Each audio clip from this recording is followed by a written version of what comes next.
धन्यवाद।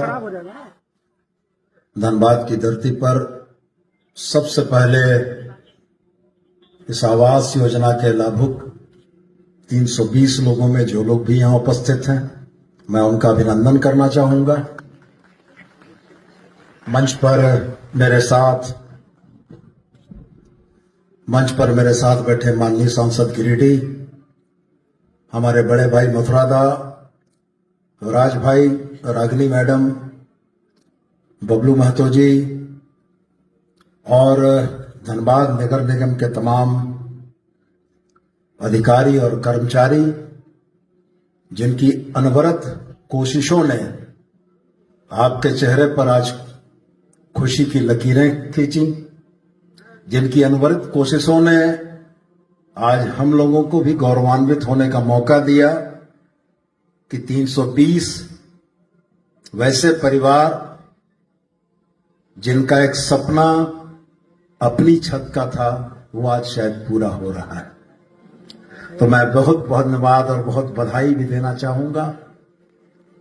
वास्तव में बड़ा मेरा स्पष्ट मानना है कि इस वेलफेयर स्टेट या कल्याणकारी राज्य में सरकारों को अपने नागरिकों की जरूरतों के हिसाब से योजनाओं को बनाने की जरूरत है। मैं इस केंद्रांश के चलते माननीय प्रधानमंत्री जी को, उस राज्यांश के चलते जो झारखंड सरकार ने दिया है उसके लिए हमारे मुख्यमंत्री जी को, और जमीन उपलब्ध कराने और इस योजना को बनाने के लिए हमारे नगर निगम के तमाम पदाधिकारी और कर्मचारियों को भी धन्यवाद देना चाहूंगा, जिन लोगों के वजह से पूरे झारखंड में यह शायद पहली योजना है। रांची में भी प्रयास हुए हैं, अन्य जगहों में भी प्रयास हुए हैं, लेकिन 100% योजना की सफलता मुझको लगता है कि सर्वप्रथम धनबाद में हुई है। और जैसा मथुरादा ने कहा कि 4000 आवासों का और आवंटन आया है, तो मैं अपनी सक्रिय और लगनशील टीम से जरूर यह कहूंगा कि आप प्रयास करें। और वास्तव में 12 मूड़ी जगह का नाम था ना, 12 मूड़ी के जिस जगह पर इस आवास योजना के लिए धनबाद जिला प्रशासन ने जमीन दी है, वह जमीन भी बड़ा बेहतर जगह पर है। और मुझको लगता है कि इस योजना के सफल क्रियान्वयन में उस प्लॉट के लोकेशन का भी बड़ा योगदान है। तो मैं जरूर से यह कहना चाहूंगा कि इसके बाद भी योजनाओं के क्रियान्वयन के लिए जो प्लॉट आप खोजेंगे, जिस प्लॉट को आप सिलेक्ट करेंगे, वो ऐसा जरूर हो जहां पर कि नागरिकों को जाकर रहना आसान हो। किसी बियाबान जंगल में दूर ले जाकर अगर आवास बन जाएगा तो उस आवास में लोग जाना नहीं चाहेंगे, तब वैसी इस योजना की सफलता के कोई मायने नहीं बचते हैं। मैं धनबाद पहले भी आता रहा हूं, आज भी आया। रागिनी मैडम की बात गंभीरता से मैंने सुनी।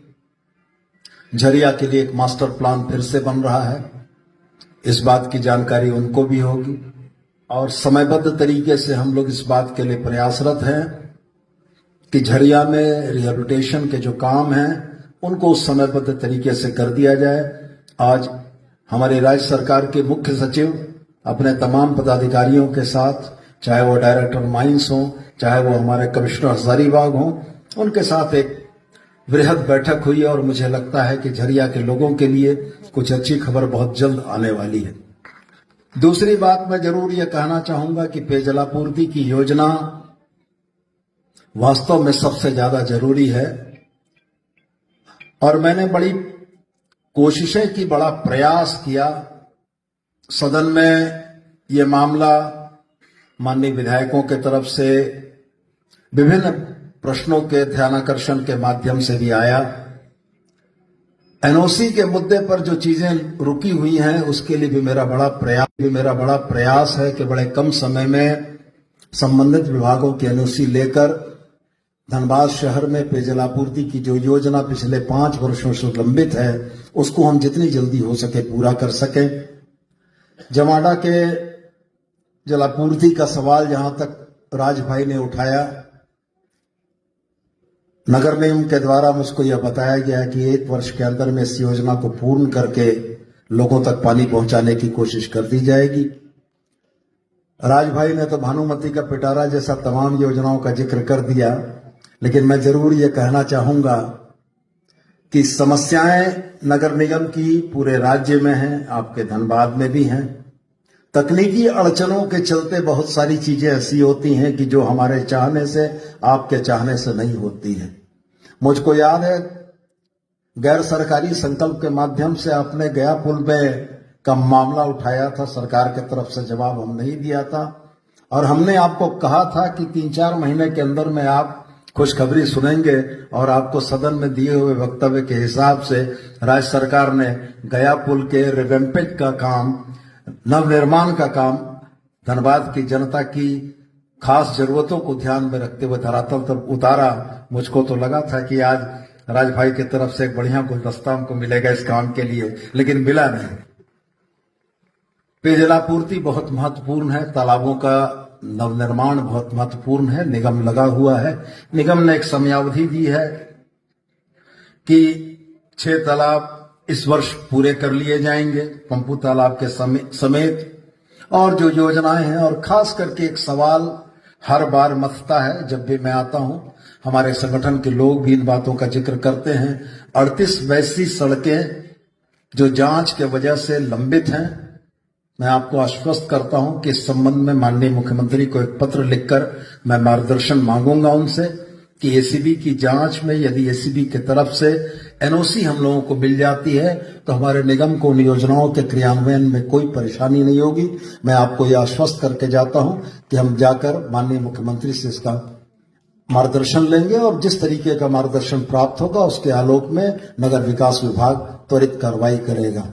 तो एक बार पुनः लाभुकों की बात पर आपके खिले हुए चेहरे को देखने की खुशी के साथ मैं ये उम्मीद करता हूं कि औपचारिक रूप से आज हम लोग सामूहिक तरीके से जब आपको अपने घरों की चाबी देंगे तो निश्चित रूप से आपकी दुआएं हम लोगों के लिए काम आएंगी। और मैं ये जानता हूं कि आपकी प्रार्थना और आपकी दी गई दुआओं का बहुत महत्व है और उन दुआओं के लिए मैं रांची से चलकर यहाँ आया हूं।